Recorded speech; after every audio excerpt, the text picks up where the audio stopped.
Collision Course is back. Schedule will be on Revolution Radio every Saturday night, 6 to 8 p.m. You get outer space. You get honest answers, real researchers, truthful answers, and a place to engage with questions. Take part in the discussion.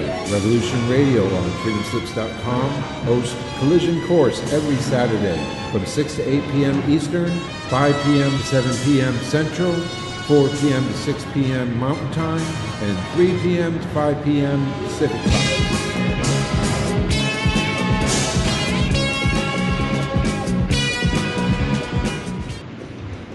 I'm Reverend Medium Tracy Lockwood, and I'd like to invite you to join me as I discuss life from a medium's perspective. I'll be talking about insights that I've gained through readings with topics like your guides, angels, animal communication, past lives, our transition, and the afterlife. We'll take a deeper look at the metaphysical meanings of symbols and totems, and I'll give you some practical exercises to help you develop your own natural psychic ability. Join me on From a Medium's Perspective.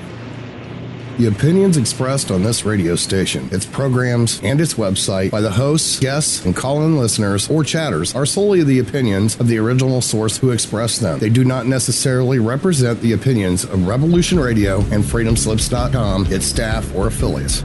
You're listening to Revolution Radio, freedomslips.com, 100% listener-supported radio, and now we return you to your host.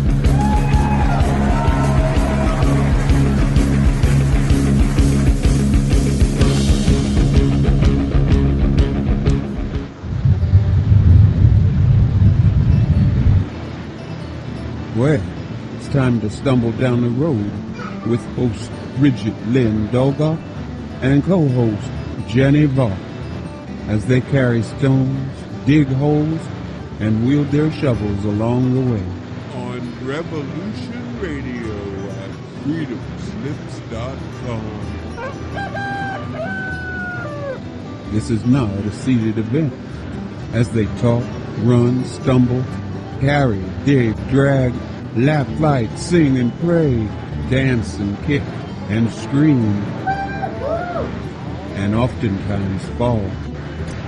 Hey, is that a stone or a buffalo check? Now, here are your hosts for the next 2 hours on carrying stones and digging holes. But I won't be there. The hell I won't.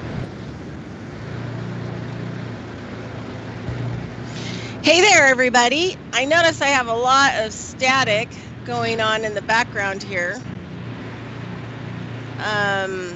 Huge amounts. Could be my fans running. Oh, that might be it. Yeah, I forgot. It's on Belize, so yes, it's very warm here, and yeah. All right. So, hey, this is Bridgette Lyn Dolgoff. This is Carrying Stones and Digging Holes radio show. I am at 1 p.m. Eastern Standard Time every Saturday. And you can go to Revolution Radio, freedomslips.com, and you can click on the schedule, which is on the left-hand side, and you can click Schedule Studio A, and then click on 1 p.m. Eastern Standard Time, and you'll see the bee with the pollen flying towards the flower. And that is information about me. You can look up my bio. You can look up how to contact me. Also, I do alternative healthcare, have for over 30 years, in person and long distance, Zoom video calls. So if you're interested in that, you can find me at Healthcare by Bridgette Lyn Dolgoff on my page, on my website, coe-llc.com. And scroll down, and the page is Healthcare by Bridgette Lyn Dolgoff. If you guys need extra help in trying to figure out what's wrong with you, or what you've been diagnosed with, or medications, or any of that other stuff, and maybe some alternative solutions and healing, so that you can be in control of your own health. All right. So also, while you're at Revolution Radio, freedomslips.com, please go to our funding page, because we are 100% listener supported. All of the hosts that do all our shows, plus all the people that take care of the network, do everything that they do by volunteering. And so we have a set amount that we need every month in order to just keep our network going with technology and keeping us on the air. So you can go to the funding page and you can find all kinds of interesting ways on how you fund us, including really good inexpensive advertising and also heirloom seeds. And if you just want to toss some money in the bin, you can do that as well.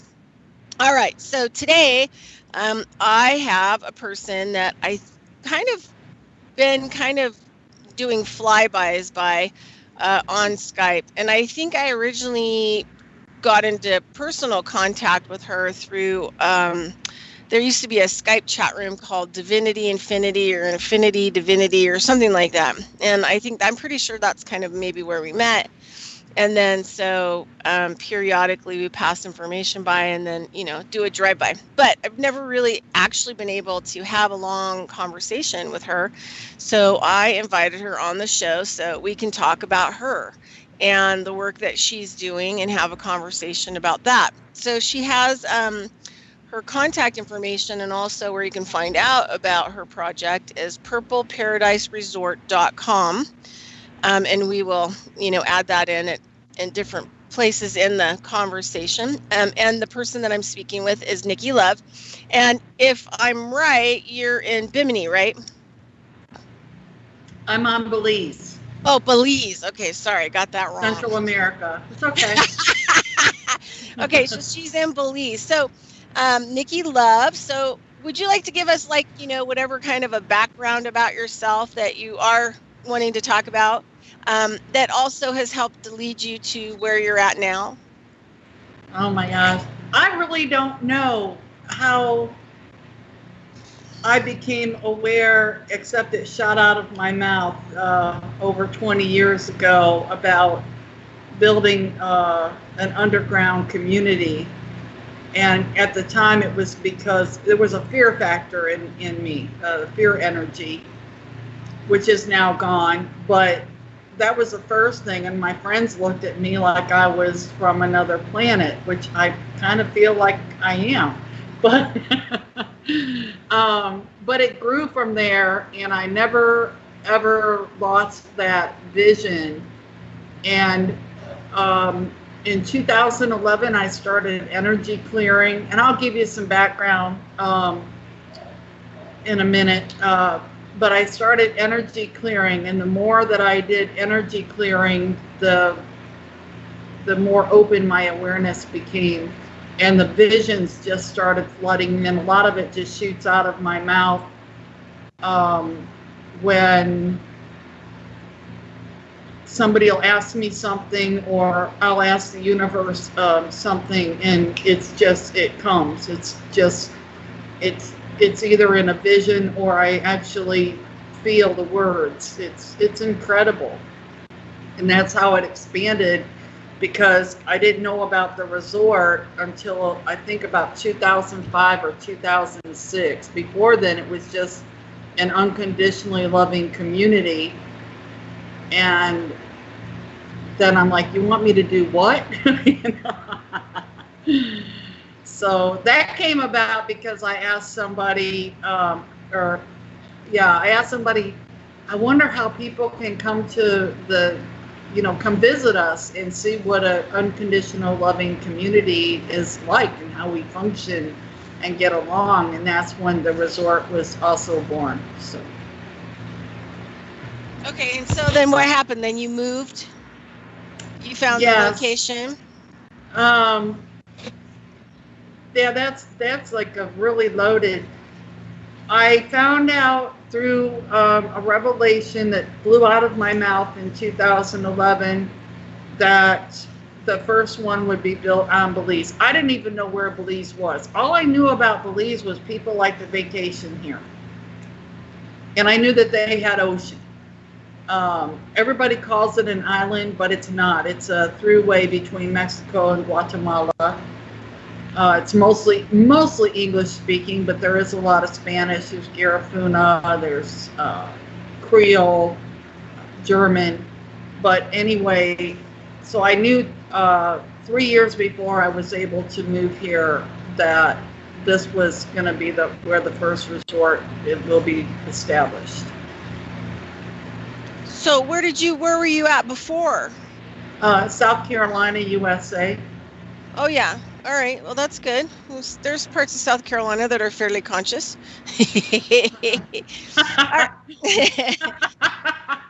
Yeah.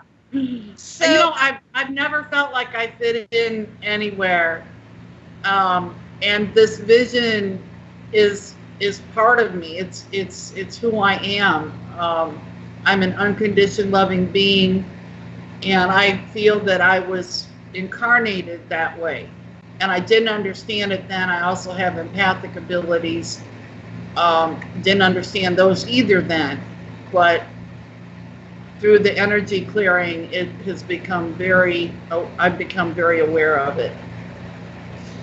So, okay, let's talk about like community, because not a lot of people spend enough time actually talking about community, and everybody kind of has their own, vision of community.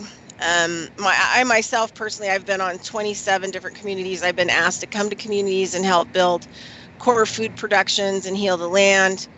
But every community kind of has like its own vision. And I think sometimes as we're working on community, we learn more and more about community and clearing some of the stuff inside of us that may not be conducive to community. You know, we have to heal ourselves in order to be able to embrace that as well. So do you have anything that you'd like to add about that? Like, about community, maybe getting involved in it, what you think community is, how you see your community functioning? Well, first of all, to even discuss unconditional love is extremely difficult in this day and time. Very few of us are taught not to judge another being. But that's really the vision that I've been given is, it's not going to work unless everybody pitches in and gets along. I mean, without being judgmental. That's unconditional love. It doesn't mean you're a doormat. I had to learn the difference. And it's taken me a long time. So there's a huge difference. But I see, even I have to include the resort because even our guests will feel that love that we will share with one another.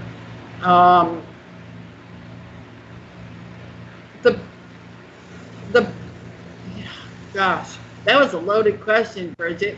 The biggest thing about the community and having people visit is freedom. Freedom to be who you are, freedom to experience who you are, and not having to worry about money. You can't pay to stay at the resort or to dwell on Purple Loveland, which is the first community here that will be built. We all contribute our time, energy, and skill in return. There'll be agreements in place. So everybody gets to experience what that's like, which is so different than what we have out in the world. Yeah. So like on your community, like what do you envision? And I'm asking lots of questions because I know that it's the first time that you've ever been on radio. And sometimes what happens is you're like a deer in the headlight. You don't really know. Actually, I see it in total. So it helps me for you to ask questions because you don't see what I see. You know what I mean? Right. So it helps me to focus more on what you're wanting to know. Okay, well, I'm going to ask you kind of some more basic questions, more physical questions about it. So how big of a landmass do you see it, your resort being? I've got 2 properties picked out in the district that I am now dwelling. One is 14,000 acres, which is equivalent to 30 square miles or close to it. and the other one is 22,000 acres. And I would like both of them.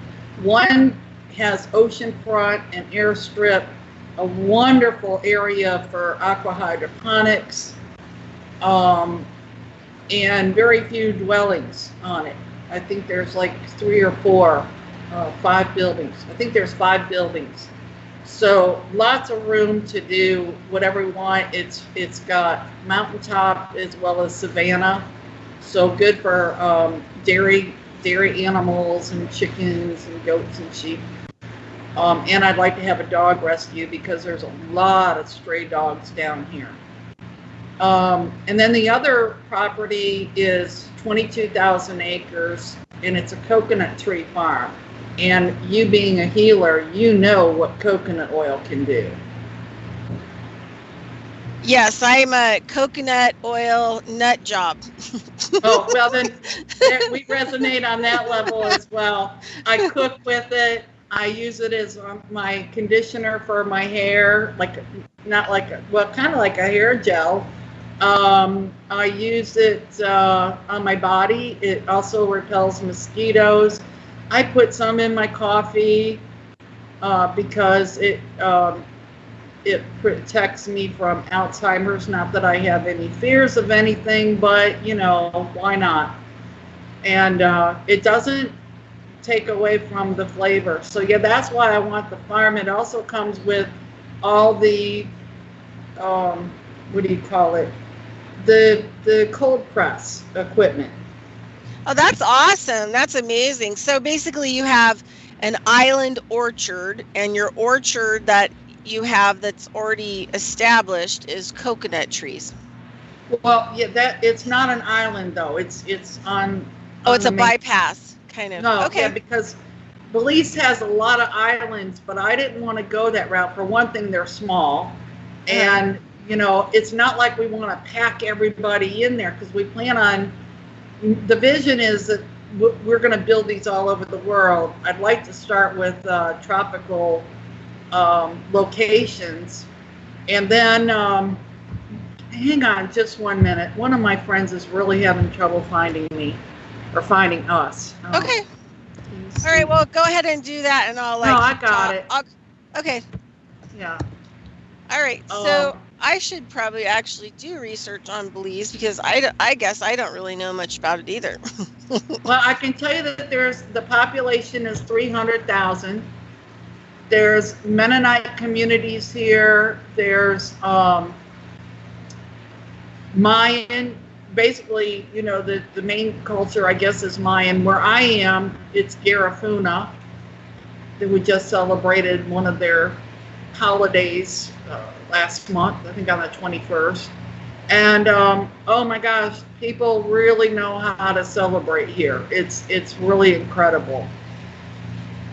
Belize is mostly rainforest and jungle, and there are communities that slash and burn. We don't intend to do that. Our big thing is conservation, protecting all the natural habitat. If we have to remove a tree or two for your dome that's going to be 3D printed, we will either replant it elsewhere, or if it can't be saved, then we'll plant another tree. I mean, you know, hello, we want to be really conscious of what we're doing. I think that's super important, you know, that one of the things that I'm striving for too with my combat biodynamic farms is to make sure that our farms are actually producing a lot of positive carbon for the natural areas, and, you know, rebuilding and replanting with native plants into those areas. Because so many, you know, areas need to be kept the way that they are so that there are things to harvest in case we have to re-terraform other areas. You know, it needs to be brought somewhere else or shared. So that's great. So you have,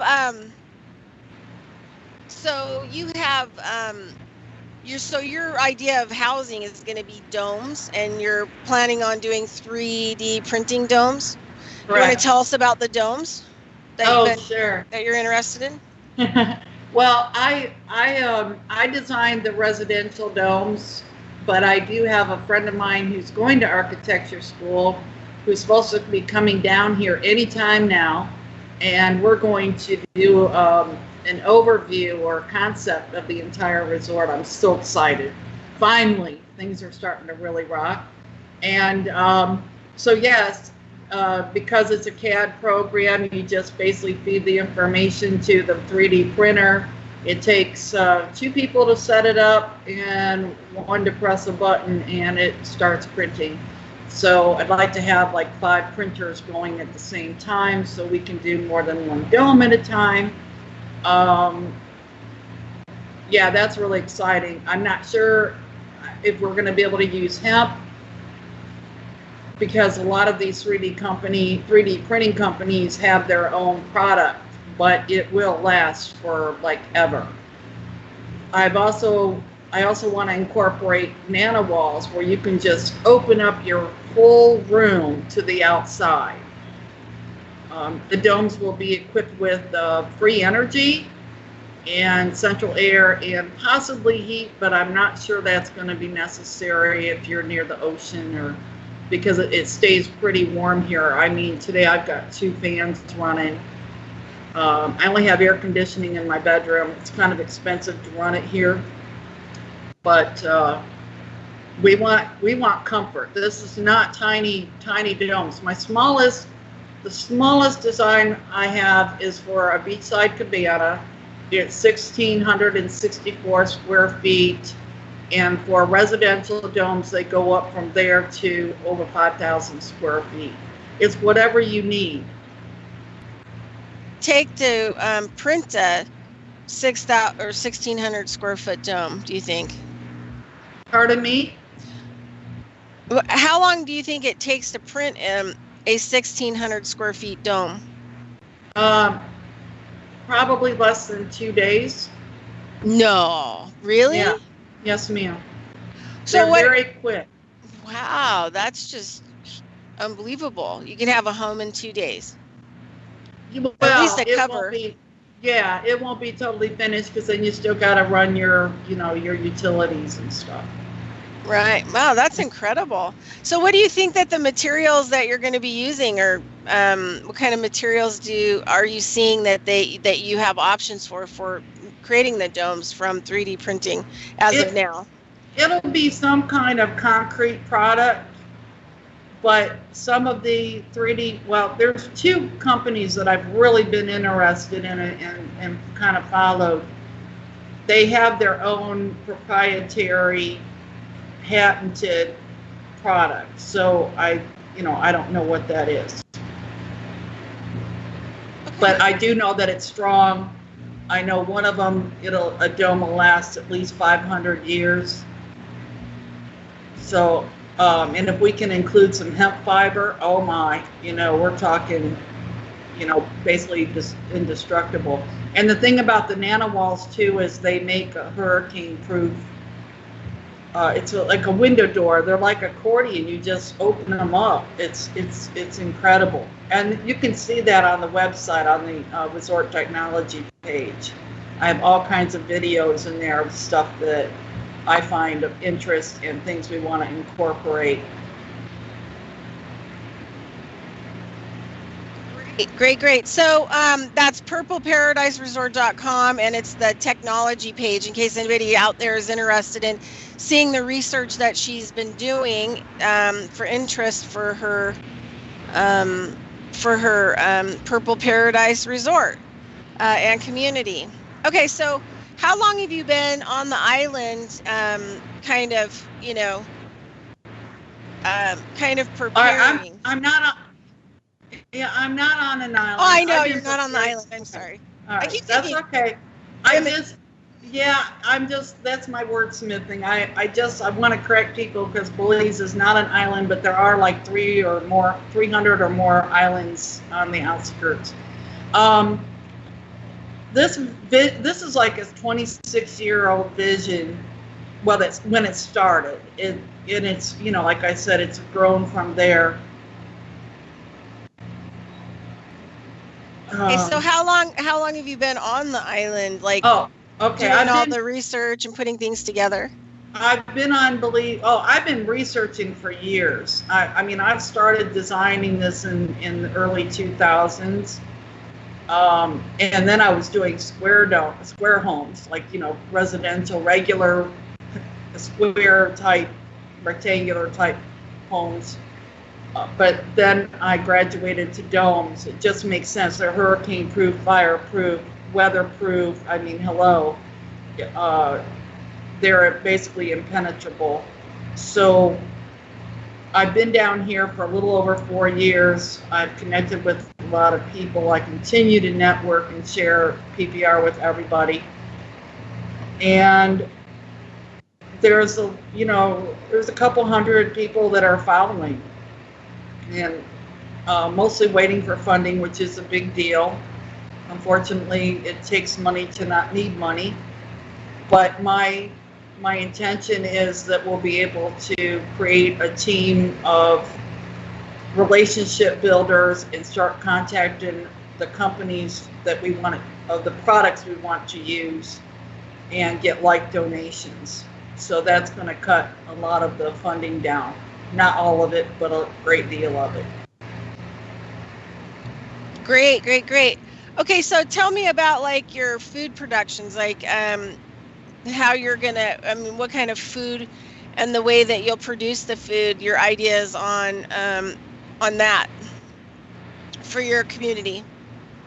Well, on the one property, there's 7 former shrimp ponds that are not in use now, but they're dug. And that is a perfect spot for us to do aqua hydroponics. And of course, everything will be organic. We won't use any chemicals, because I just have a large disdain for that. And you as a healer, I'm sure you do too. So that's the big thing. And even in our personal domes, it's called a Volkswagen or Volksgarden. It's like an Omega wheel. It's 4x4, and in 21 days you can have your own produce growing.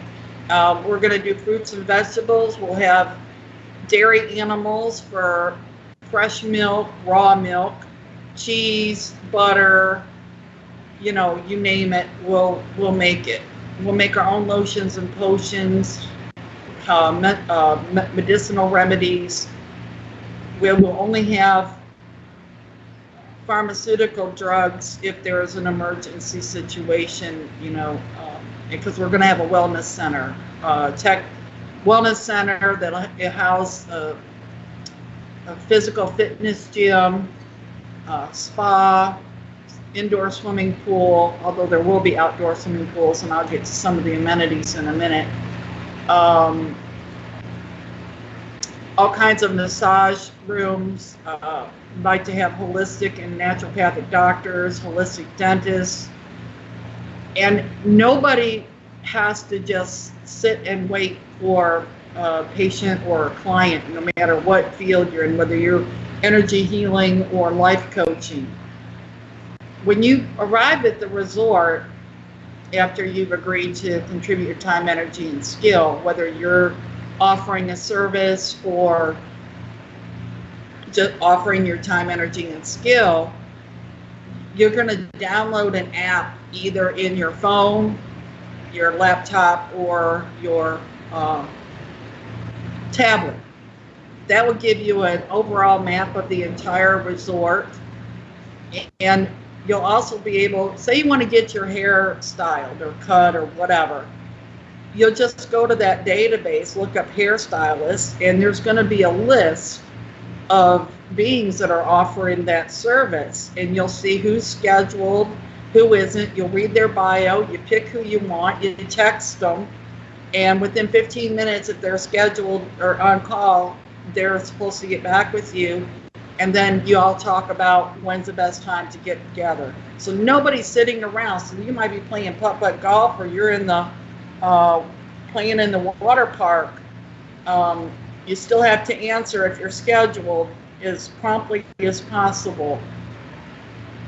But you're not sitting around, you're still having fun or doing what you need to do, or maybe even finishing up another appointment. Good. Well, that's good. You'll have some new technology to use there as well. So yeah, we're going to have a data center so that when you go to contribute, like when you download the app, it's also going to give you your own personal QR code. I don't know if y'all know what that is, but it's a little square box and it looks really weird. It's got, but it's a code, and you'll go into a certain door and there'll be a scanner there, and you just scan your phone or tablet or whatever, so that you don't have to keep track of your own schedule or your hours that you've accumulated. And then when you leave, you scan again. It all goes to the data center and keeps track. And if someone is not contributing, then it's going to flag the data center that, hey, there's somebody who needs to be checked on or whatever. And if it's a medical issue, that's a whole different ballgame. We would like to know up front that you've got a medical condition, and we're going to have a wellness center that's going to be absolutely incredible. And Bridgette, I certainly would invite you to come. We've got Reiki healers coming, and the one word I can't say well, Ayurvedic, is that Ayurvedic? Ayurvedic, I think that's yeah. the word. Ayurvedic. Yeah. I know people forget that word. Yeah, that word. All kinds of massage, acupuncture, which I've experienced down here. Oh my gosh, I would love to get my practitioner there, because you just don't feel any pain. He is so good with those needles, and they've really helped me. So there's a lot to the resort. The whole thing is basically an educational center. So you can come in, you can find out, we're going to build our quantum energy generators that Fix the World project is making. I want to see if you'd like to talk to them at another time. We intend to have everything free. Just so you know, I'm always interested in people with environment, new technology that can help the earth and us, and all those kinds of topics. So anybody you come across that you think I might want to have on my show, I probably do. Oh, cool. Go ahead. Yeah, definitely them. They've been working on the quantum energy generator for approximately 5 years. It's all based on Nikola Tesla, who is one of my heroes. So yeah, that would be really cool. And the other thing too is we intend to have our own jet, watercraft, all kinds of watercraft.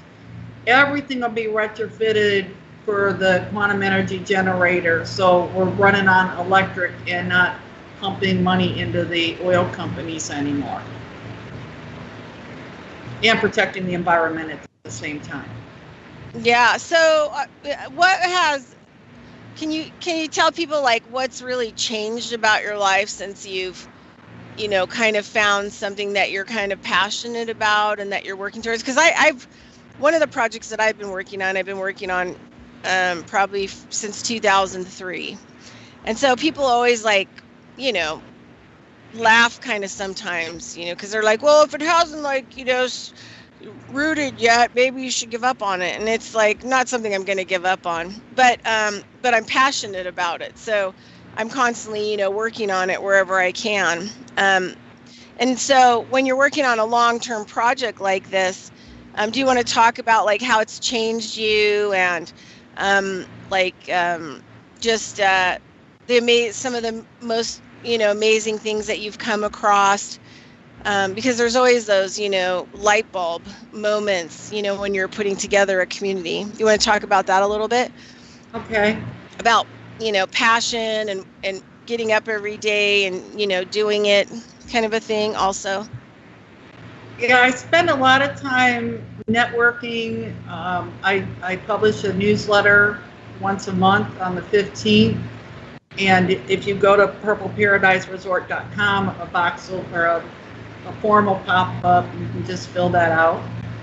I'm not kind of passionate. I am extreme. This is my life. This is my part of my being. and why I feel I was incarnated here at this time. Because some people say, "Oh, you're before your time," and I said, I don't think the universe makes those kind of errors. I'm supposed to be here.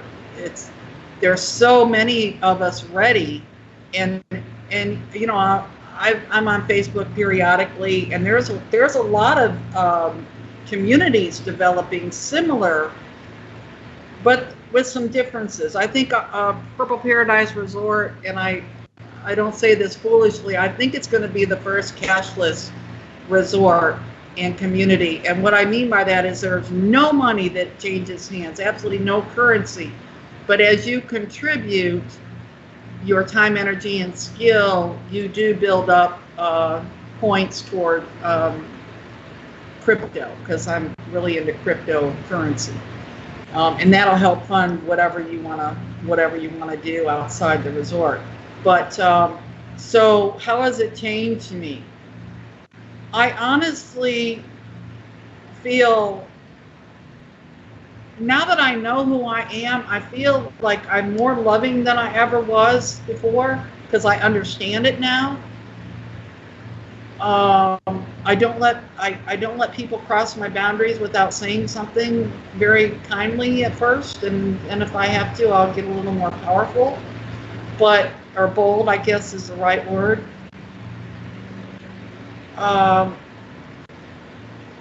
It's always the first thing on my mind in the morning and the last thing before I go to sleep. I mean, I live and breathe Purple Paradise Resort. I've seen it for so long. That's why it's great to have you asking me questions, because I see it so clearly. It's like I feel like I've been living there all this time. Or I mean, for like the last 10, 15 years. All right. So, okay. So is there anything that you've ever, come across that, like, in your research or, putting your community together, that's really like blown your lid off and continues to blow your lid off? For example, I've learned certain kinds of, say, composting type methods that really, I mean, to this day, I'm like totally nut job over. So are there anything, that you found in your community that were technologies or just ways of doing things or systems that you just kind of, went totally cuckoo-doo for Cocoa Puffs about? Yeah, absolutely. Now you're talking my language again. Okay, back in 2013, I was on a friend of mine's blog, and I mentioned, how can people come to the resort and not have to pay anything? And somebody said, you ought to check out, or you heard of the Venus Project? And I said, no. So I went there and went, oh my gosh. So I learned about a lot of technology because Doc Fresco had a lot of it listed on his website, and I learned about the SMT rail, which is a solar magnetic train. Oh my gosh, how perfect. It would just be perfect for not only the resort, but Belize. You mentioned composting. I have a friend of mine that introduced me to EM technology, which is microorganisms, environmental microorganisms. I think that's where the E comes from. And I've got documents on that. And it's opposite of what composting is. With composting, you start with a big pile, and next thing you know, it's shrunk. With EM technology, you start with a little pile and it expands. You don't have to turn it over. You don't add any chemicals. I mean, it's really amazing. And I don't have a video about that on the website, but that's how we're going to grow our hemp and hay and straw for the animals. Yeah, I've been involved in, I have certifications from Rudolph Steiner College in biodynamic farming. And basically we have specific type composting that is specific to building microorganisms, from small to large. And we don't turn the piles. We actually make them into like a stomach, a digester, and we feed it. So that's kind of like basically all you do. And then when the pile is big enough, then you use it for whatever you're going to use it for. But I'm like a total whack job on microbial mass. And it's probably one of the main things that I teach people on is when I go to food production sites, I get them started on biodynamic type of, compost to build microbial mass, and even teach them how to use them in sprays and compost teas to build more microbial mass across, land. So I'm a serious microorganism, tinfoil hat. There's nothing more important than microbial mass, especially at this time in the game for the planet. Oh yeah, so. The microwaves, especially with 5G coming, are really kind of scary. Now, my friends at Fix the World Project also make orgone, and they do jewelry and pyramids and all kinds of stuff. And I think you'll be really fascinated to talk to them. And that is supposed to, I don't want to eliminate the effects of 5G or the EMF waves. Yeah, I have some previous shows that I've done with a guy named Mark Steele, and the 5G that's coming, nothing will protect you, actually. So he has a website where he's trying to get people involved in it all over the world so that we can, fight against it. But the 5G that they're getting ready to come is actually, it's their microwave weapons. And right. There isn't going to be anything that's going to be able to actually help us against them. Well, my friends will beg to differ with that. But. I know. Well, the thing is that that's based on the older, stuff that we know. But this is like a totally heightened deal. So we actually have to stop it before it even, we have to stop it before we have to protect ourselves against it. That's kind of like the smart meters. Yeah. Yeah. So, it's a lot worse, actually, because people die within 4 months after they're strapped in neighborhoods. Wow. Yeah, no, it's pretty serious stuff. So, but the thing is that, what we need to do is focus in on getting rid of all that 5G and all that other stuff and building something new so we don't have to protect ourselves. You know what I mean? And then use what we can right now to protect ourselves. But yeah. So anyway,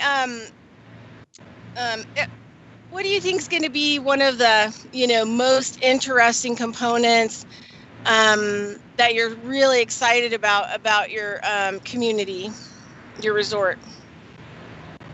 Well, I'm really excited about the cashless aspect because I have never felt that I was put on this earth to work all my life to pay bills to these companies that can raise their prices anytime they please, and just doing the same things over and over just to pay bills. It's a crazy system to me. So that's one of them.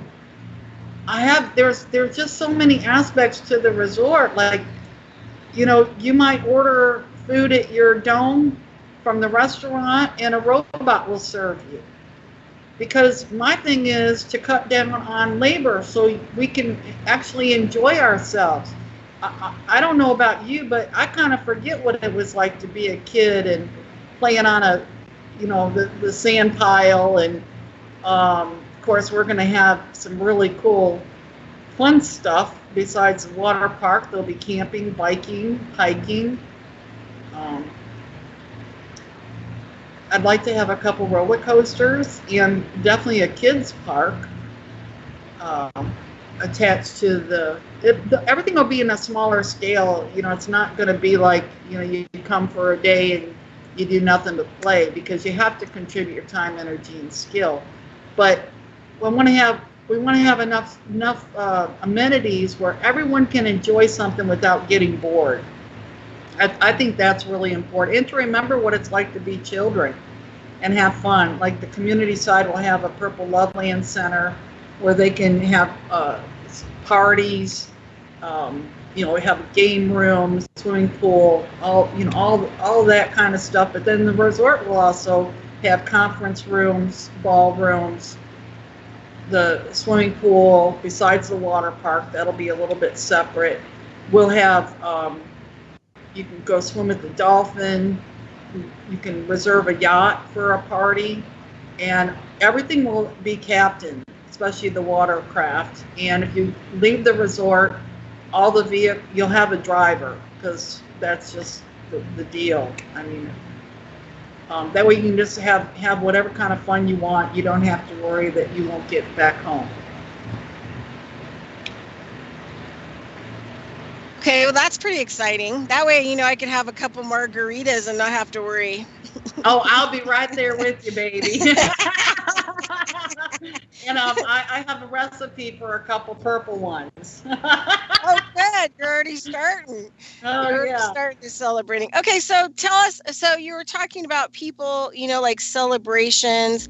Is that a particular tribe or culture of people? You were talking about the Mayans, and then you mentioned another name. Yeah, the Caribbean. No, all the resorts that are going to be established are open to anybody who wants to have a better existence here.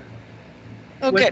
Without working, because it's not really working. If you're doing what you enjoy, it's contributing. And you can pick whatever you want. Say, you might be a carpenter by trade, but you're tired of it. Well, there's going to be a lot of options at the resort. You can choose pretty much whatever you want to do. I know some artists are coming.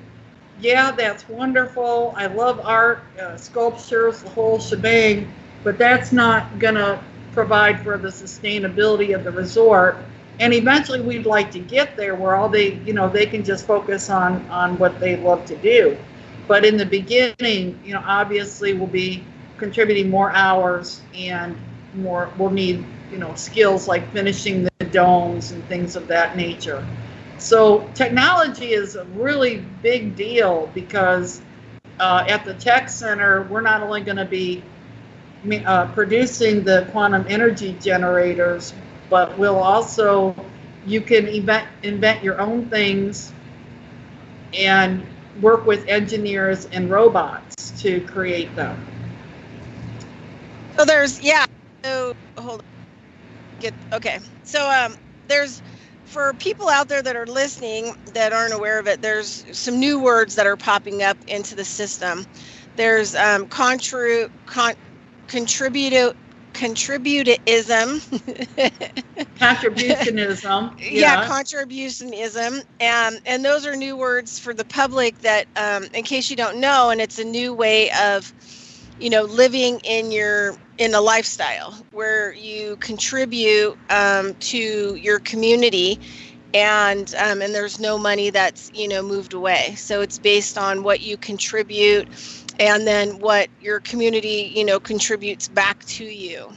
And Correct. So this is a new idea of moving away from money or income and having to worry about that. And it takes the stress off of where you're going to live, and if you're going to be able to pay your rent, and being able to find communities that find what you do valuable, that maybe the mainstream does not find value in it, at least not yet. Right. And so there kind of a lot of interesting people talking about those topics of having a hard time. Contributionism. Yeah. I got that from Ubuntu, and it just fits, So. Yeah. No, I watched Michael Tellinger talk about it. So yes. Yeah, it's awesome. It's awesome idea that I think that's growing. So tell me about kind of like the energy of, do you have like any history about Belize and what it was, and who came there, maybe lived there, and then talk about the energy that you find there now? Yeah, it used to. Well, all right. That's a difficult question, though I do know that I can't answer it. This was British owned, so that's why it's an English-speaking Central American country. They became independent in 1981, but there is still a liaison here from the UK. So, you know, they're really, no country is independent of England and the Vatican. So let's just, you know, but I just usually don't get into the political system. But that's when Spanish came in, when they became independent, so I'm told. I wasn't here then, but that's what I'm told. Cars didn't arrive till in the 2000s. Internet has only been here for, I think somebody told me 4 to 5 years of that. It's a pretty good system, obviously. I don't know that I'm cutting out on anybody, but it seems to be very good. The government here owns the utilities, the water, electric, gas, and internet, but I switched to a different internet that's a private company. And there's a private company that owns a cable vision. The energy, oh my goodness. Now you're talking another part of my language. When I first got off the airplane, I'm on the tarmac, and you know, I was too excited, couldn't even think of anything. I flew in on a one-way ticket, which is illegal. But the immigration officer said, well, you have to have a round-trip ticket. And I'm like, well, I don't, so just stamp a month or whatever you got to do. I didn't even know I was going to have to get my passport stamped every month, which I've been doing for over 4 years. I do not want to be a resident. There's no benefit, and other than I don't have to go to immigration, but the headache and the stress to do that is incredible. And it costs a few bucks. But as one of my girlfriends, Angela, met me at the airport, oh my gosh, it was just like a family reunion. We were both volunteers for Fix the World Project, and we just hollered and hugged and danced. I mean, it was just like I'm home. I felt like I was home. We got to her place on Ladyville, and as soon as my feet hit the grass, and I was in sandals, but as soon as I hit the grass, I felt an immense clean energy like I've never felt before on the States. And it's an amazing experience. I don't know if you follow or have read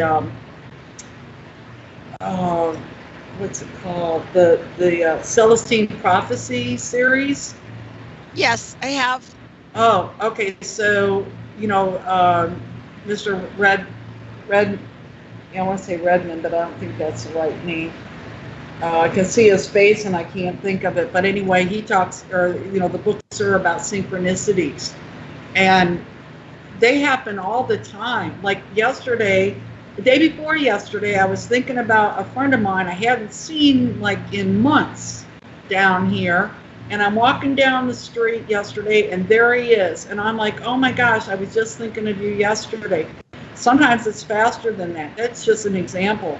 Another day, I had to go to a certain place that was going to close.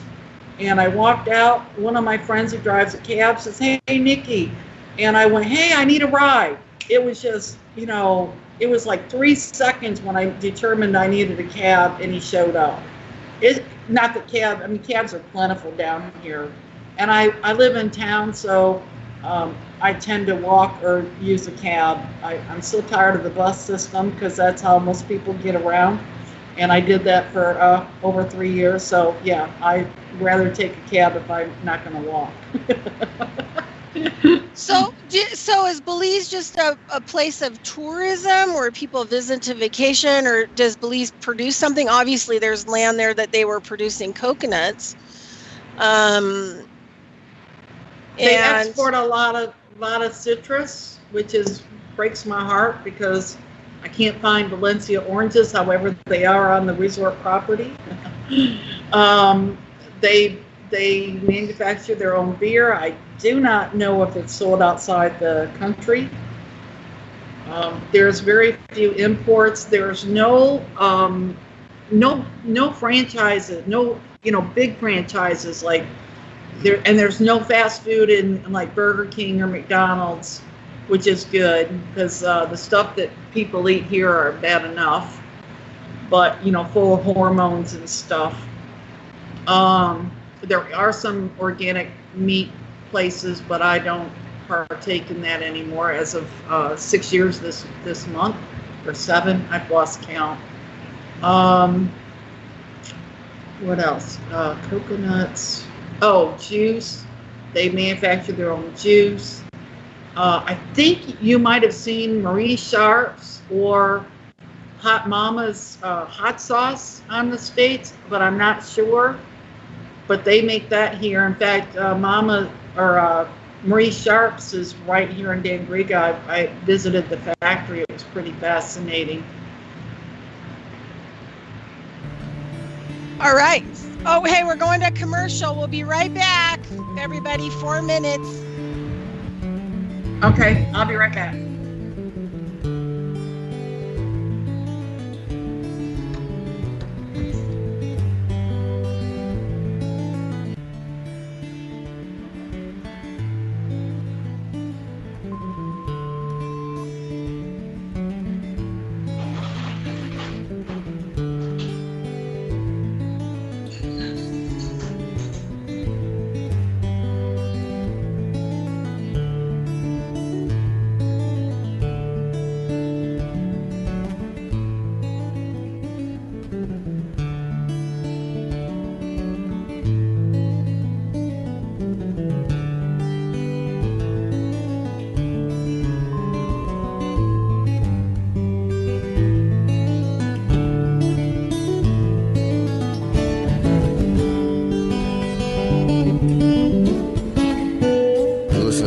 Radio at freedomslips.com, and we'll be right back after this message.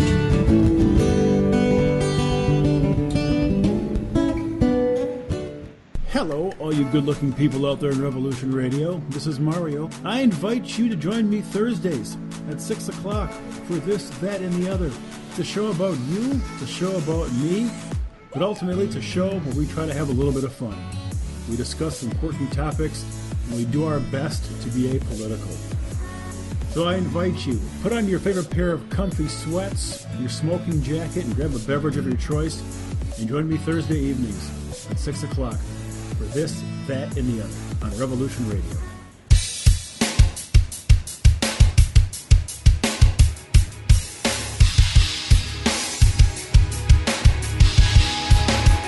Enter into a world unseen on Raven Star's Witching Hour. You will encounter eclectic topics from the realm of spirit brought into our matrix of truth. With your host, the Solaris Blue Raven. Solaris will bring you an array of unique guests covering topics from ghostly spirits to amazing anomalies, covert technology, UFOs, and shadowy global events. And that's right here at Revolution Radio, freedomslips.com, Saturdays, midnight till 2 a.m. Eastern Time. Revolution Radio, where information never sleeps. Let the magic rise.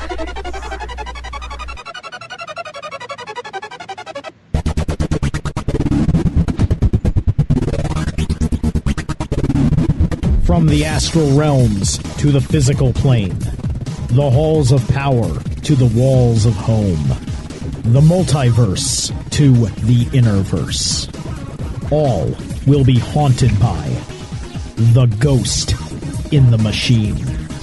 I am Steve Zerloff, the ghost in the machine. Mondays, 10 p.m. Eastern Standard Time, Studio B, exclusively here on Revolution.Radio.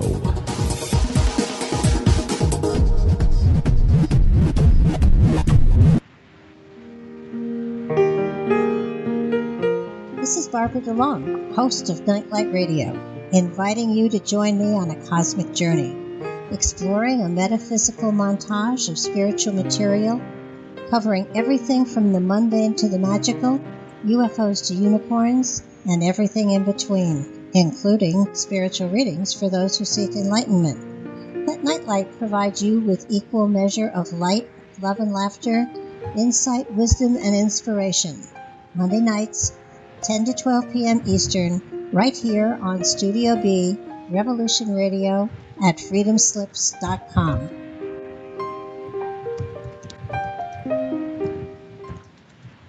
The opinions expressed on this radio station, its programs, and its website by the hosts, guests, and call-in listeners or chatters are solely the opinions of the original source who expressed them. They do not necessarily represent the opinions of Revolution Radio and freedomslips.com, its staff, or affiliates.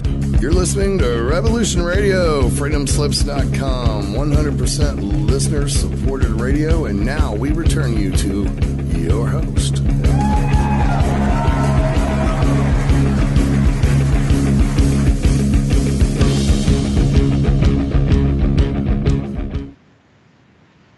Hey everybody. Hey everybody, it's your host, Bridgette Lyn Dolgoff, second hour of Carrying Stones and Digging Holes radio show on Revolution Radio, freedomslips.com. We are listener supported. You can go to Revolution Radio, freedomslips.com, and click on the funding page and see all the amazing things that you can do to help fund us and keep us on. We all volunteer our time. And we also volunteer being hosts and finding guests and bringing, information that we're interested in to you. So if you would like to keep us rolling, rocking and rolling, you can help fund us and help us to meet our monthly goals in order to make that happen. Also, while you're at Revolution Radio, freedomslips.com, you can cruise down the left side of the page to schedule. Click on schedule and then click Studio A and then scroll down Studio A and you'll see me on the right hand side, Carrying Stones and Digging Holes. If you click on that page, there's some bio information and contact place to contact me if need be. And also you can go to my website, coe-llc.com, and scroll down to the page Healthcare by Bridgette Lyn Dolgoff. And I do healthcare with people and animals, in-person and long-distance sessions, and also with land and soil, so through the Urban Farm Project. Anyway, so if you need any of those kinds of things or have any questions or think you would like to be a guest, just, contact me. So my email address is consciousnessoфeconomics at gmail.com, and that's the best way to contact me. Okay, so second hour, we have Nicki Love, who has a project called the Purple Paradise Resort at .com, and she was talking about working with people, Fix the World project. Also, we've been talking about some of her designs, about the shelters, about potential food production, about the area. And she was talking about the energy of Belize and when she first got there before we went on commercial. So, Nicki, are you there? I'm here. Hey, do you want to finish telling us about the energy of Belize? Yes, absolutely. Well, it's like I said, it's mostly jungle and rainforest. So, yeah, there's a huge, it's almost not comparable to the state's energy. And I was on South Carolina, which is pretty clean. However, chemtrails were very prevalent when I was there, and I think they've subsided some, but here there's very, very few. I think in the 4 years I've been here, I've been able to count maybe 10. And I really don't look at the sky anymore to find them, because then I feel like I'm attracting them. And that's a no-no in my rule book. But yeah, it's very clean here. The sun shines like 99.9% of the time. We don't do daylight savings, so there's no messing with your hormonal clock, which is awesome to me. I average probably 4 to 6 hours of sleep a night and feel great. Met a lot of wonderful people here. They're not very aware. A lot of them don't even know about crypto, or, I'll ask people like, if money wasn't an issue, what would you be doing? And you don't have to answer me. Just, think about it. And some say fishing. I'm like, all the time? like that's your big dream, or farming, So work is really ingrained, just like it is on the States and probably other countries. And I think that's going to be one of the great reliefs of the resort is you're only, after some amount of time. I would like to see 4 hours or less a day contribution. That's my goal. And then the rest of the time you get to spend with your family and just play. Just have a good time. Relax. So I always I have another friend who in a different way, but she kind of had gotten tired of her life in Canada and packed it all up and basically moved to the Cayman Islands. And she worked kind of a desk job and then waitressing and stuff, but she had to do the same thing. Every time after she didn't have a job, she had to go and get her passport stamped, so they knew what was going on with her or whatever. But she had this incredible life, for the 3 years that she was there. I remember one time she did have a job for like 6 weeks, and all I saw was her feet, the sunset, and a bottle of wine on the beach, like every night for 6 weeks, and just having a great time. So when you got there, because a lot of people are afraid to make big changes in their life because they're afraid of the unknown, mostly not being able to have money or a place to live or anything like that. So do you want to tell us about how, you got a foothold there and maybe things, if you had jobs or, how you've been able to, be there as long as you have, to try to help people to kind of get an understanding that, it is possible to move to somewhere you've never been and love your life and have a good life? Great question.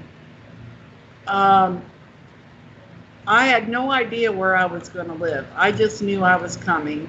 My then husband's girlfriend offered me a one-way ticket, and I took it. So I had 3 days to move, and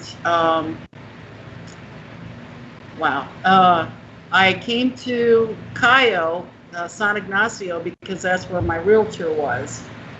She was just a voice on the phone, never met, and she brought me, or had me come in there, had somebody chauffeur me from the airport to Cayo.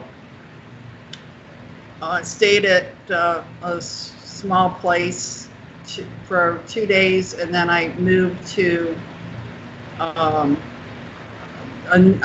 new friend. She had a rental, so I moved there into a cabana. I lived off support from my then husband. We're now divorced. I'm very single. And I lived off donations until this lady said, "Why don't you move in with me? My mom and I are renting a 3-bedroom house." So I said, okay. And I didn't have to pay any utilities, but I helped, I contributed my energy and took care of the house and laundry and the dogs. They had 5 dogs. And I stayed there almost 2 years. I did some house sitting, and all the time, receiving donations. Lately, I have a job offer. It's online. I probably shouldn't broadcast this because I'm supposed to have a work permit, but it's from the States, and I haven't started yet.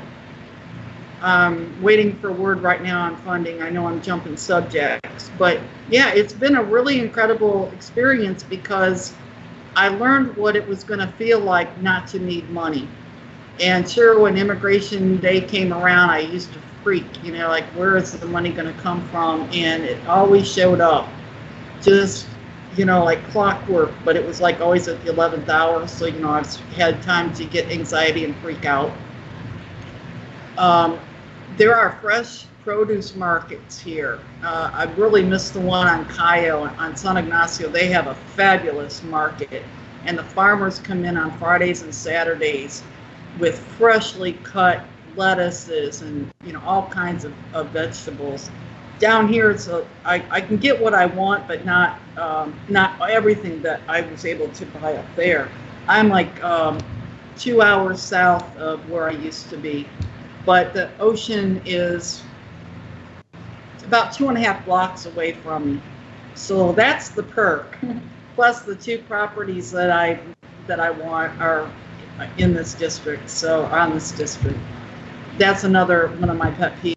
I'm on the planet. I'm on Belize.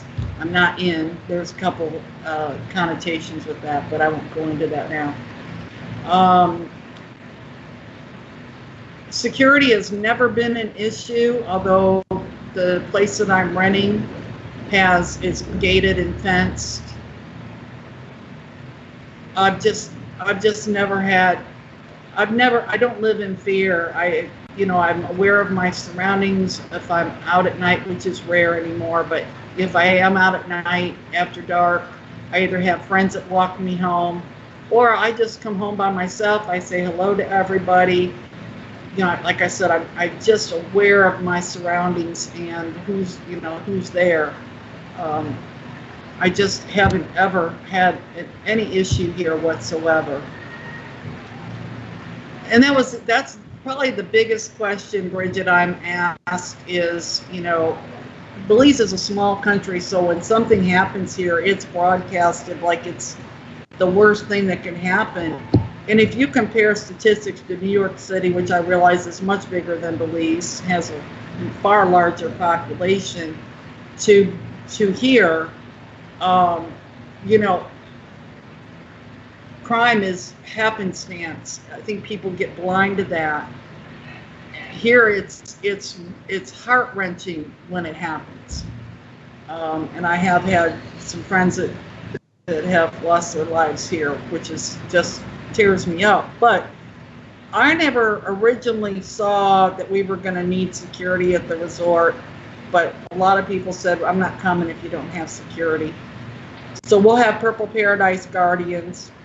They'll be the only ones that will be having any kind of defense mechanisms, which I'm totally against, but and I've just recently hooked up with somebody on LinkedIn. I think it was LinkedIn, might be Facebook, I don't know, one of the sites, and he teaches self-defense and martial arts, and I'm like, that would be really cool. I can see where that would be very advantageous.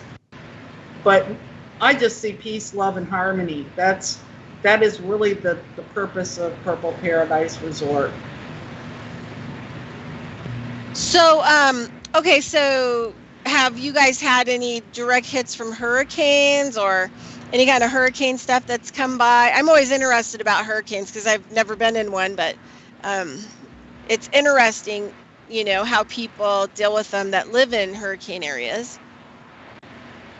Well, I kind of have a funny story to tell you about that. In August 4th,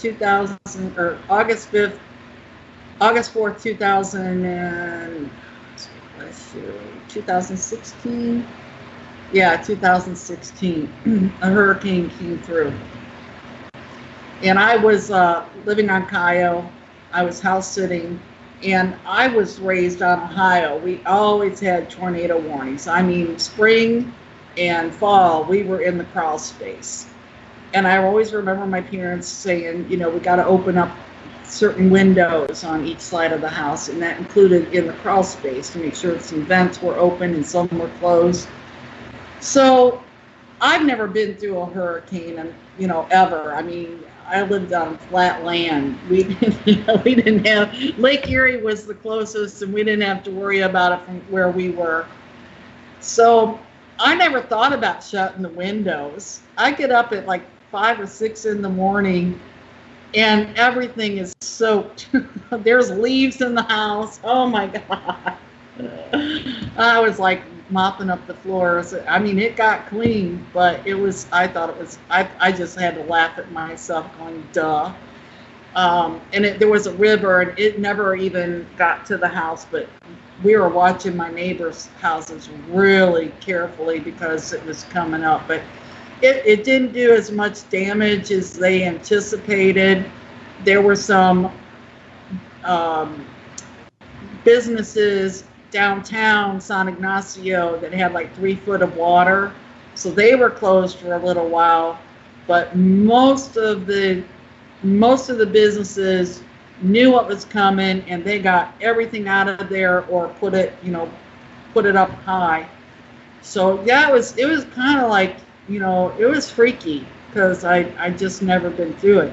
But I also, that's an energy thing, because I'm sure you're aware that the media outlets really blow things out of proportion at times. And it's the fear that they create that bring stuff like that on land. And I always, when I know that there's a storm coming, I don't watch the news, haven't watched it any in years, but I am told when there's inclement weather coming. And I just send my love out to like a hurricane and watch it dissipate back in the ocean. I just picture it, send it lots of love, violet energy. And if more people did that, we would have less of an impact. Now, you probably know about HAARP, HAARP. That's almost an uncontrollable entity all in itself, but I still practice my energy ritual at that time. So yeah, and there was, I think, well, that was the year, because I came down here to get my passport stamped, and some of the beaches, you could see where they put sandbags out. But it still didn't damage. It didn't have the damage that they were anticipating. So that was cool. Awesome. Great story. Well, because you always, and they do, I don't really watch mainstream media. I try to stay away from it as much as possible, even though I may live places where people are really, tied up into mainstream. But thing is, like, it's just a complete and total lie. Like, everything on your TV is a total lie. Even the commercials are total lies. And you can't even trust mainstream radio. Like NPR are total liars, and all these other people are total liars. So I make a big effort, to stay with my underground media people and, and see what's going on in those avenues instead. I'm right there with you. I watch the movie channels and Netflix. I'm like, I don't, because there's drug commercials. Everything is almost, pharmaceutical drug commercials. And if people really knew how bad those were for us, they would just shut their TV off. But yeah, exactly. I'm a tinfoil hat person, so I only watch news from other tinfoil hat people. I hear ya. Yeah, I get all my news from the internet, and I still weigh it out and go, okay, well, I didn't need to know that. It's not pertinent. Yeah, exactly. Okay, so what was I going to say? I was going to say something. Okay, so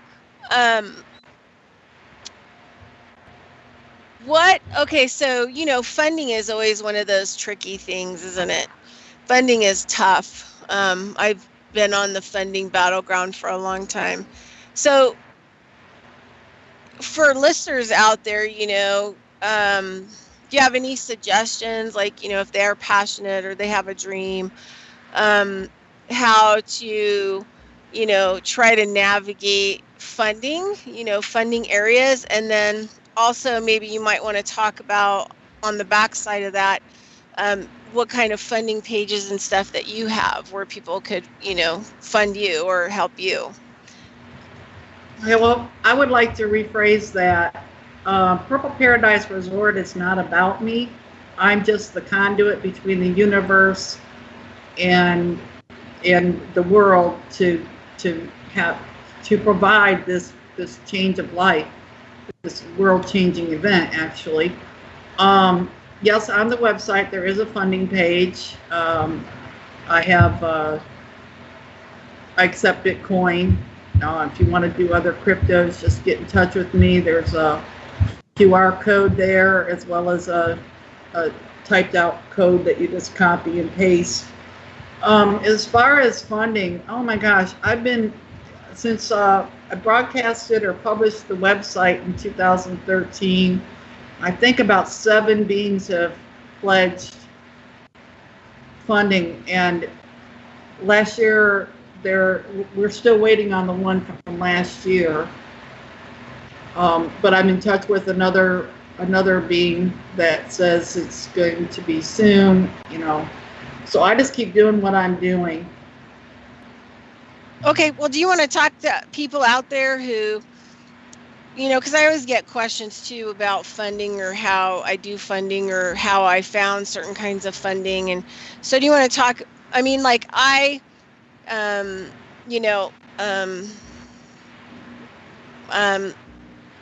do you want to just talk about funding in general? I mean, for your, project or things that you've learned about funding or, conversations you've had about funding and,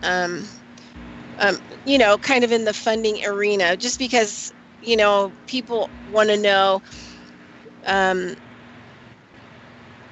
like if they want to step out there, what they're passionate about, and then, maybe just a little bit of experience about funding. Right. Well, I'm really big into some online programs. Some have been very, very good, and then they shut their doors. So it's just a really difficult arena. But that's what happens in network marketing. Even if you're just doing fiat money, they're just got to do your due diligence, and sometimes it takes time to realize that, this isn't going to last. But I joined 50/50 crowdfunding, and you donate and you get 50% back of everyone who donates to you, and it's peer-to-peer. It's pretty cool. But I also just recently was introduced to FRIGA, which is Freedom in Global Abundance. Doesn't cost anything to register, but dividends are going to be dispersed again across all the members, which is unbelievable. And there's reward backs if you use any of the merchant members. It's pretty involved, and they intend to have like 1,000 apps that they don't own. They'll be third-party apps, but they just came out with the FRIGA Hub, which is where you make all your connections with people, and but it's also you get tokens and fiat, and I'm doing my best to talk them into other crypto. And so what was that one called? FRIGA, F-R-E-G-A. Oh, okay, cool. And that's friga.com? Friga.world. Oh, .world, okay. But, all right, good. And we do get credit for those who come in under us. So if you're interested in that, please go to the Contact Us page on purpleparadiseresort.com and connect with me there, because I have a FRIGA mailing list, and I'd like to make sure you're on that, and then you'll join me on my link. It's 6 degrees of separation, so that's really kind of important. But it's shared globally. All the dividends are shared globally. It's never seen anything like it yet. Oh, good. Oh, good. Well, it means that things are moving forward. Yeah, they have 1.7 million members so far. And there's the Vietnamese are coming on board. They think he's going to be the future president of Vietnam. And he's bringing a lot of people and businesses on board. So that's going to be really big. Awesome. That's super good news. Okay, yes, and I sent you the link a while back. Oh, okay. Awesome. What else was I going to ask you? There was something else that crossed my mind. Okay, so how far of a drive is Belize? Or, I mean, where do you have to fly in? And then, I mean, does Belize, I guess, has its own airport and stuff like that? Yeah, it has its own airport. It's going to be, I think they're building another international airport. We also have an airstrip on the one property, which I want to make clear, we haven't purchased anything yet, and nothing will be in my name. It'll all be under a trust. And just like the kind of trust we're going to have, if you decide to dwell with us, you will not have to get your passport stamped, because that's kind of like, we'll be covered. We won't have to do that. But anyway, yeah, and we have an airstrip, so what you'll do is you can fly in. Well, when we get our own jet, we'll just go and pick people up. But you can also, you know, fly into the main airport and then charter an airplane that'll bring you right to the resort. Or my ultimate goal as well is to install the solar magnetic train SMT rail, and that way we'll have a hub there at the airport. You can just hop on and come on in, which won't cost anything. From the airport to anything on the resort is there's no fee involved. All right. Well, what part do you think? What are you going to do? Are you going to, like, once it's all up and operational, I guess you're going to retire onto the resort? Retire? That word is not in my vocabulary. I'll tell you why. I can't wait to milk the cows and love on them. Collect chicken eggs, play with the dogs. Actually, I'll probably adopt a whole ton of them. Make cheese. We're going to have all kinds of different chefs. So I'm so tired of cooking for myself, or I try to eat a raw diet, which I'm not good at, but I used to be, because I had all my stuff on the States and I haven't gotten that shipped down here yet.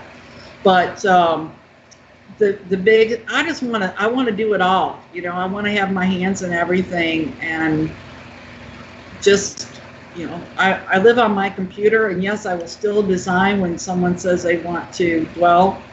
I'll be, oh my, I love getting in the zone and designing for beings, but there's just so many aspects. I just can't wait. I want to contribute, and I want to play.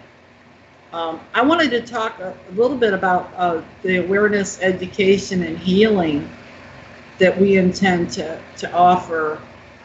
Eastern practices and philosophies, healing machines. There's supposedly one after the GCR, the Global Reset. It's called a MedBed. Have you heard of that, Bridgette? Yes, I have heard about him. I used to, my business partner until he was murdered, was, you know, a guy who traveled the world, and he was one of my clients. That's how he started out, and then became my business partner. But we were involved in tons of different kinds of healing machines, like long time ago. So, you know, so there's already a lot of amazing kinds of machines that are available.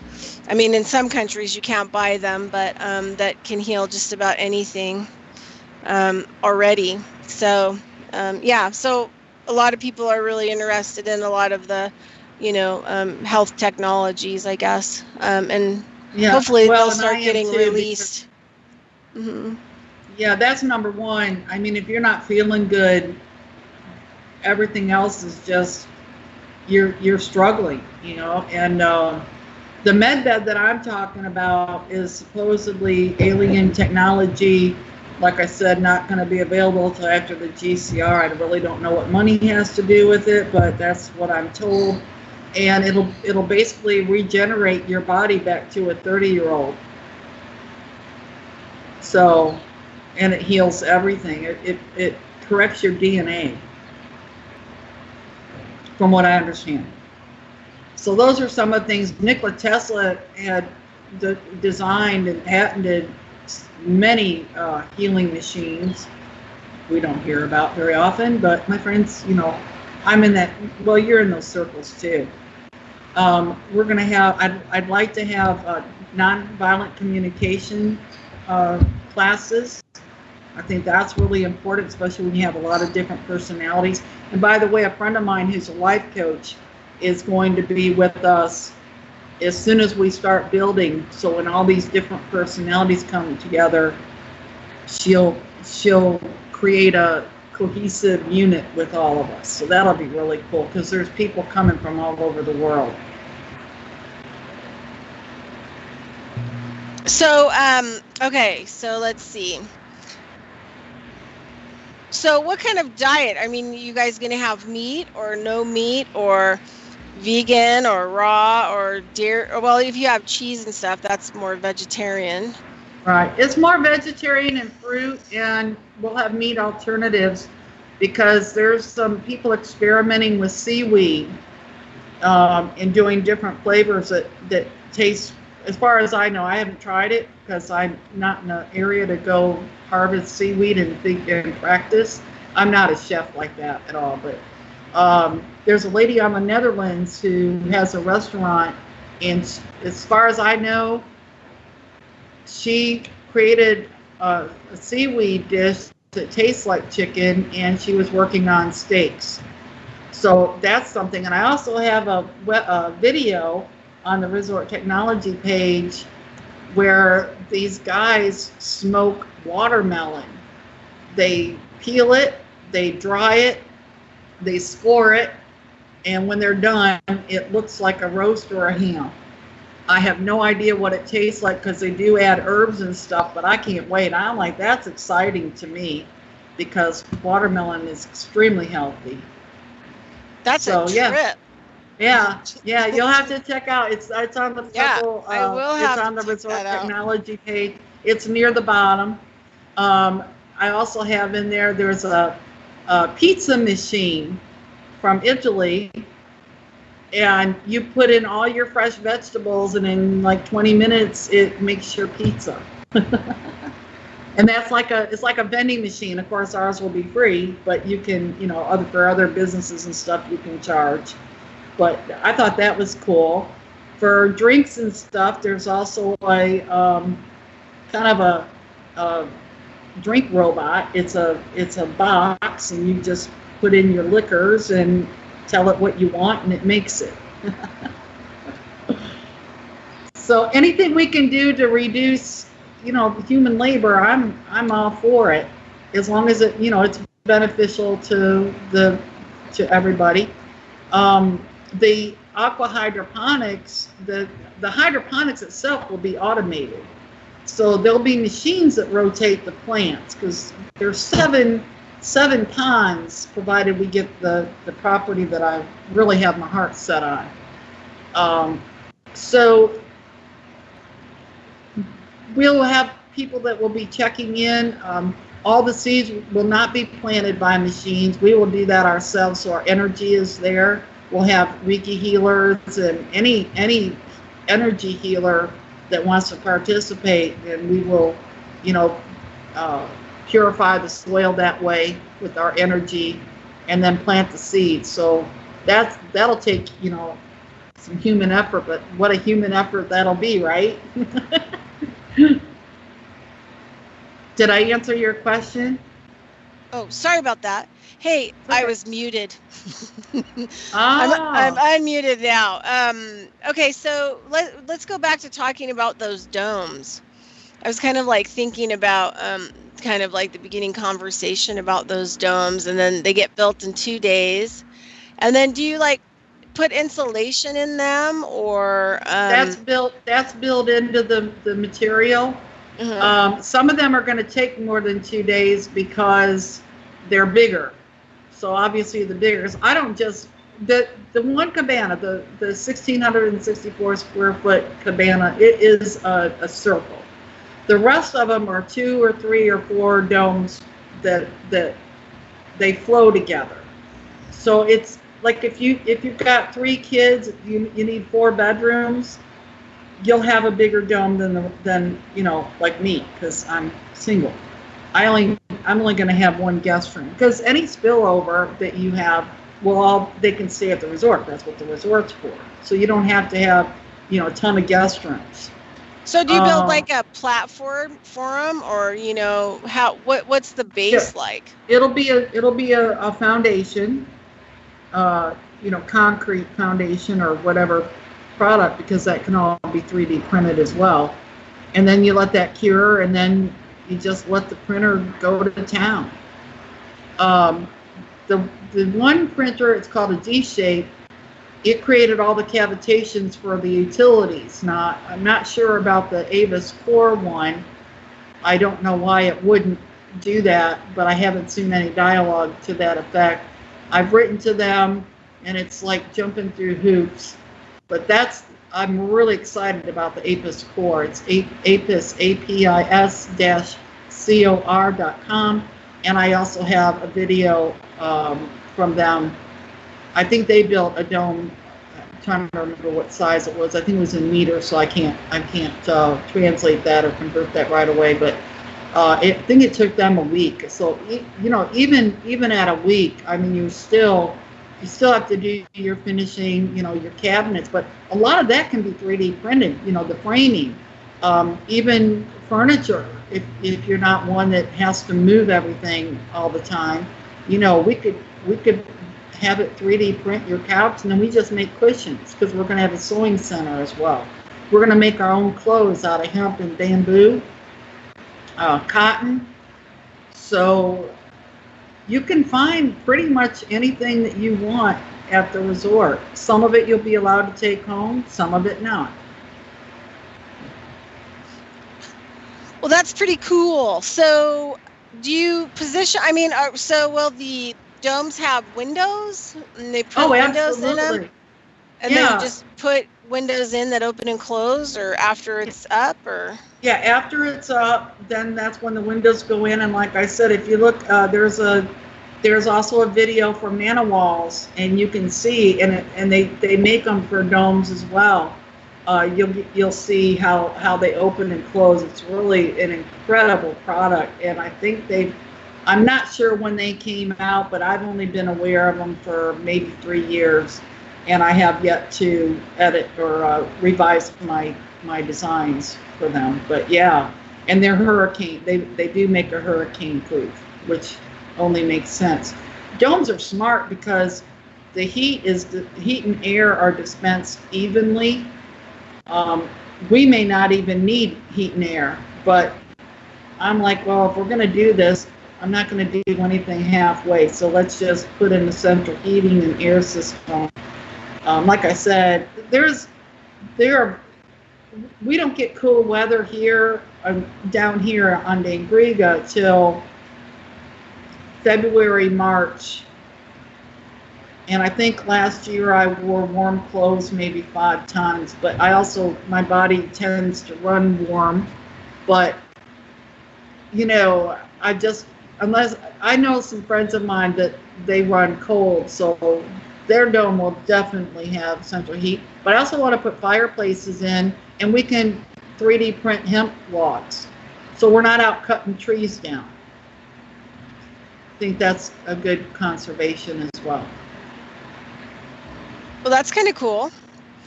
And every dome will have its own quantum energy generator.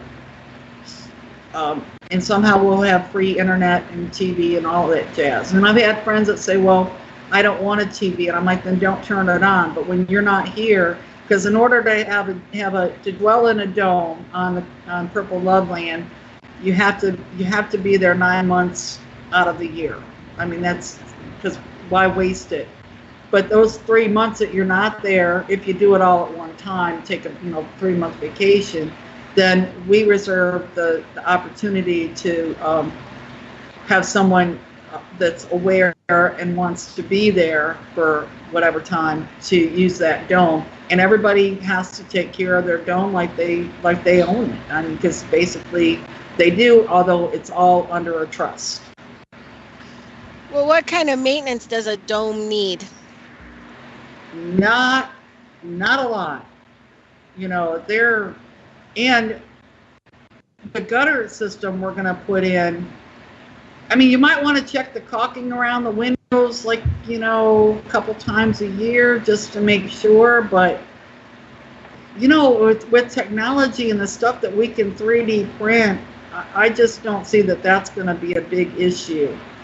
I had a friend of mine tell me about a gutter system, which is incredible. It's going to be built right into the eaves, and we get torrential rains here. it's really cleansing, but they're torrential. It usually pours. And so these little gutters, like I have on this house and my neighbor's house, are 5 inches deep, or 4 inches, 5 inches. That's just absurd. So we're going to build it right into the eaves. So the eaves will be like 12 inches tall, possibly more. And it'll be a wide system, like 10 or 12 inches wide. And it'll be 3D printed. So there's like a screen that'll print right on there. And it'll be a deep dish. And that will go through the wall into an underground cistern for every dome. And that will be filtered into the house. We'll also recycle gray water, your dishwater, your, stuff like that. Washer water. Awesome. Yeah, and so people out there that are new to, sustainable living, gray water is not sewage water. Right. It's separated out. And gray water, usually have to use alternative-based products that don't hurt the environment. Most dishwashing detergents that people use in their house are degreasers, and they're actually commercial degreasers, and they're really, really awful on the environment. So you have to use environmentally friendly products in the gray water so that you can reuse them for your food production or whatever else that you choose to use it for. Yeah, and there's a fruit here that's called soap suds. And you just put like 5 of these little berries in a little cloth bag, like a little tiny canvas bag, and throw them in your wash, and it cleans your clothes.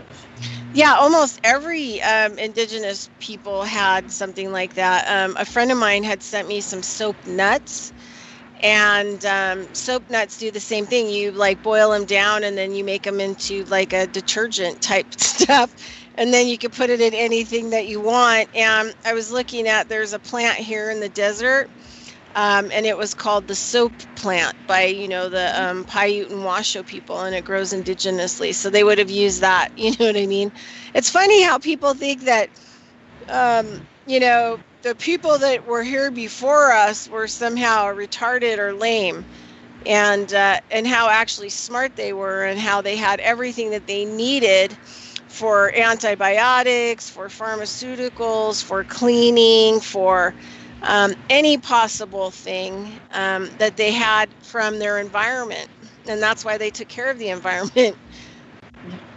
Yeah, there's so many indigenous plants here. There's really no reason for anyone to be ill, but they run to the daggone doctors. And I make my own colloidal silver, which for anybody listening is a natural antibiotic. I have an electric generator.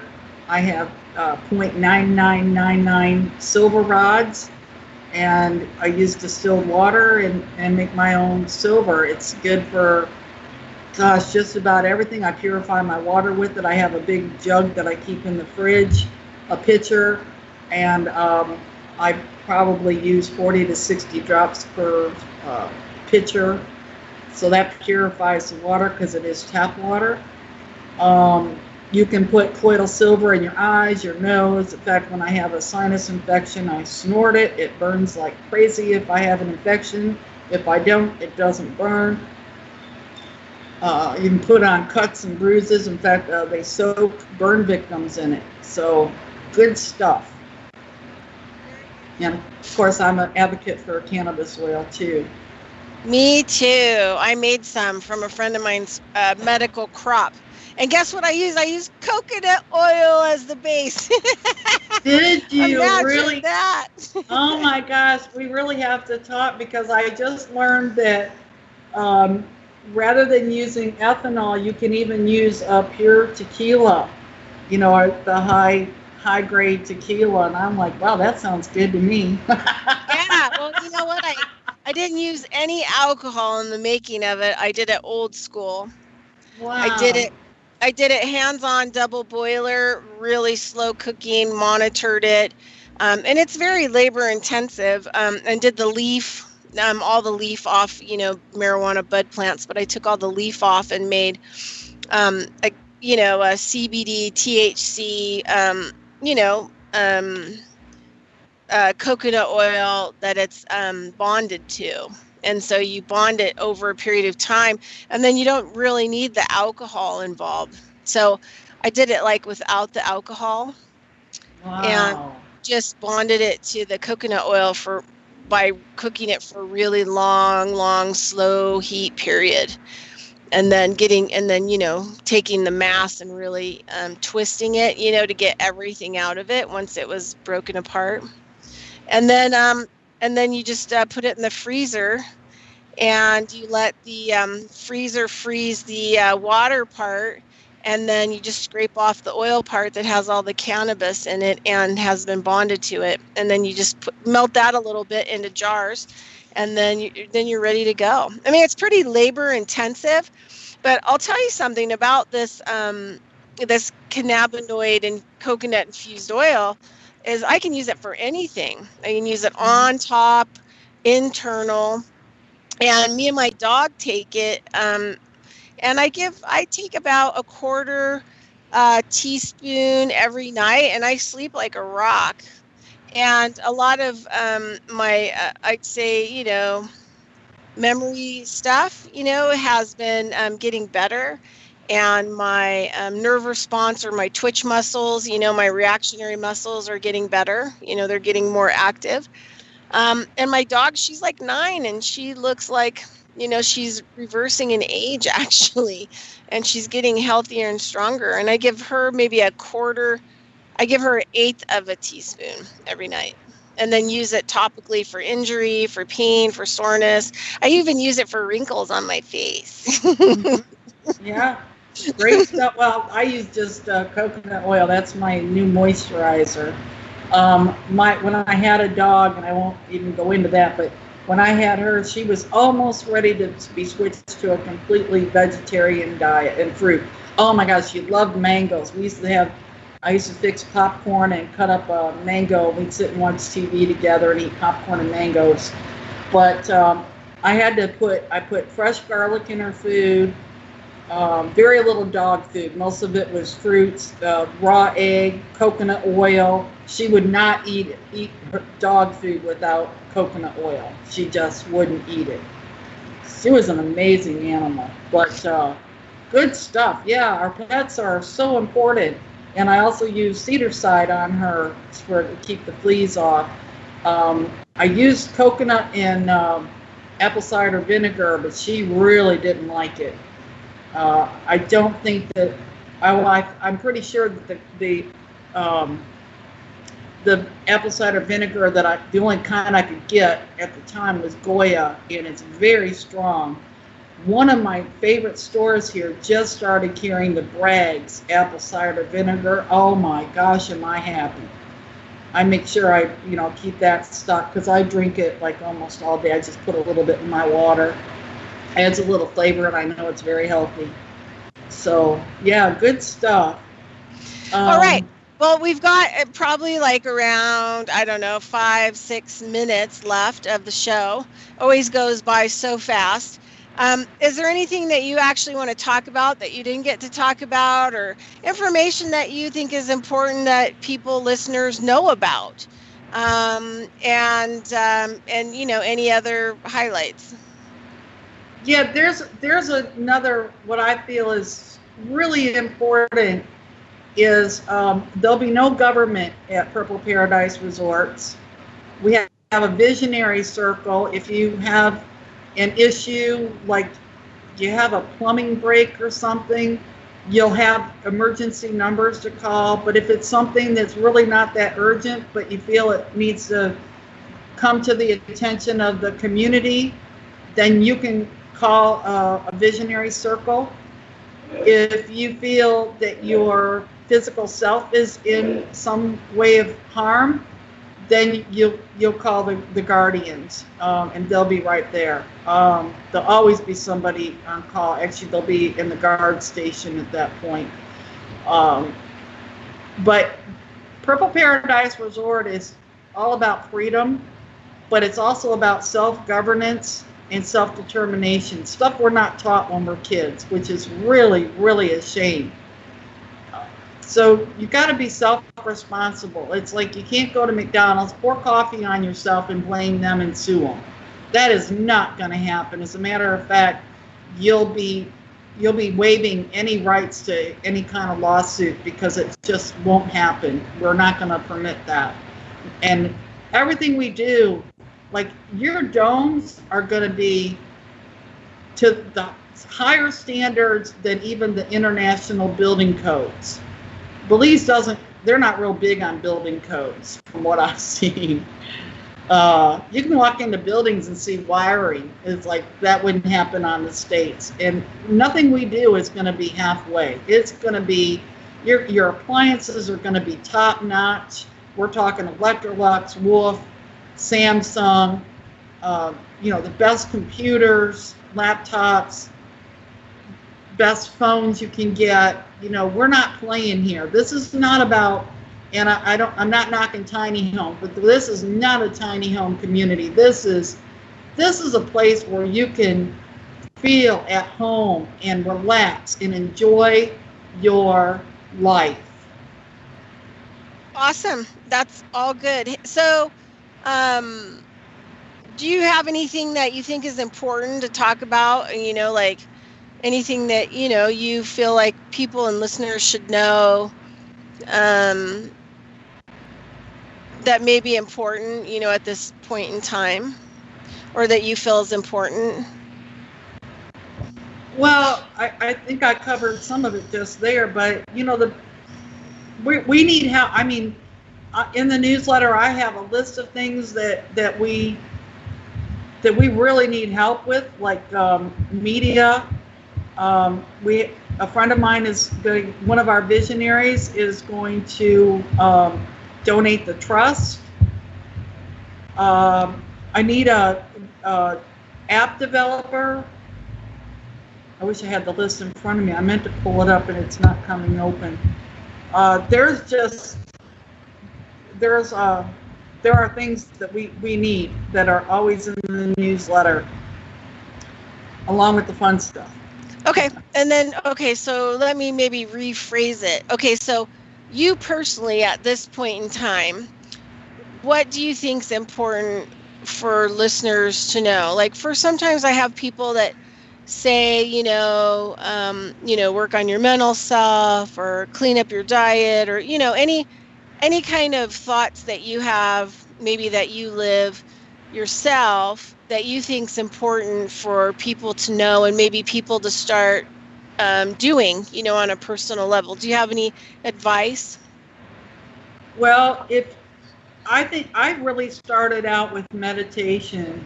I meditate on the resort all the time. I think that's why my answers come so quickly.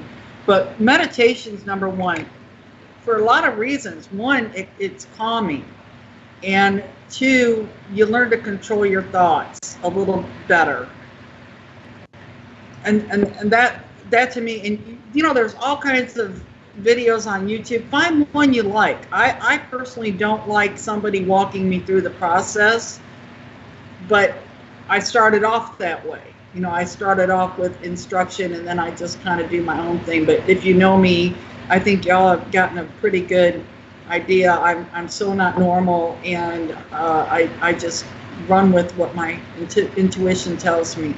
The other important thing that I wanted to talk about really quick is if you don't know who you are or why you're here on the planet, come to Purple Paradise Resort when we get it operational, and we have energy healers and life coaches, because that's another huge aspect of what this is all about.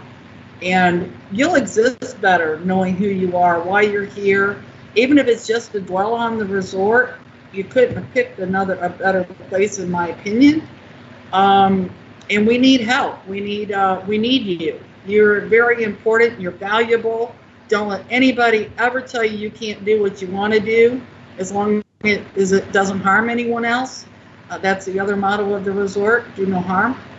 And come, get in touch with me. I'm available on Skype, Telegram, email. Come down and visit. I have a guest room. So, I just love you. I'm so grateful and honored, Bridgette, that you asked me to come on here today. Well, I would like to really showcase people who are already kind of doing the work. Some of my shows are controversial, some of them are intense, and some are just really insightful. But I really appreciate people who are like myself, who are already on the ground doing the work. We're not still like hypothesizing of what needs to be done. We've taken the reins in some way, shape, or form, and we've run with it. So I love people like you. All right, so this has been my guest, Bridgette Lyn Dolgoff, Carrying Stones and Digging Holes. Thanks for listening. We'll see you next Saturday. Nicki Love. Thank you. Love you all. Bye. Bye.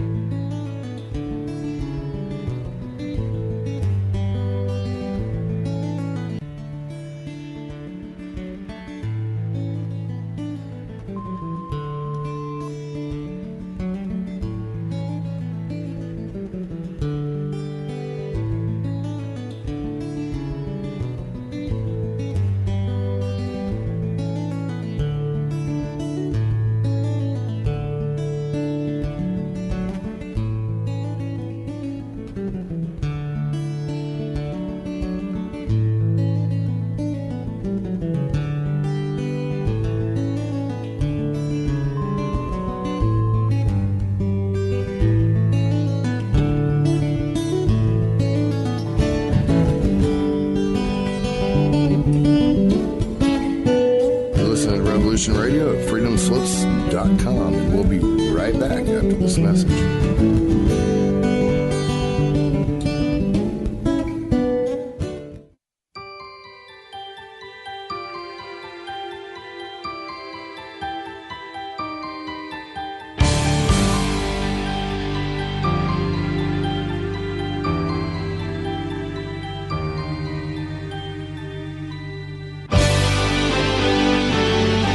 Holiday message to our favorite people in all the world, our listeners. Revolution Radio is you. Now, thanks to your continuing support, Revolution Radio will embark on its 6th year, bigger and better than ever. You, the listeners, have made Revolution Radio what it is, the #1 commercial-free, listener-supported talk radio station on the web and in the world. With 24 hours of live programming, 92 hosts on 2 astounding networks, Studio A and Studio B, delivering directly to you the most cutting-edge information available.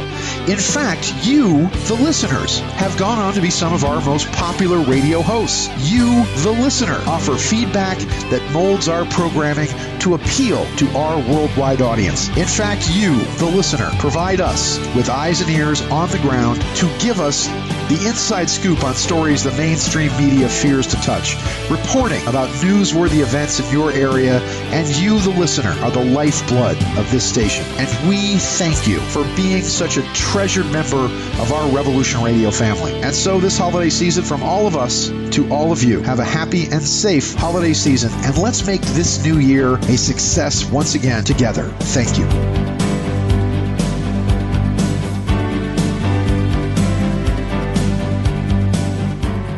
This is the people's war. It is our war. We are the fighters. Fight it then. Fight it with all that is in us. And may God defend the right. Warning, warning. We gotta stop them! They're gonna kill us all!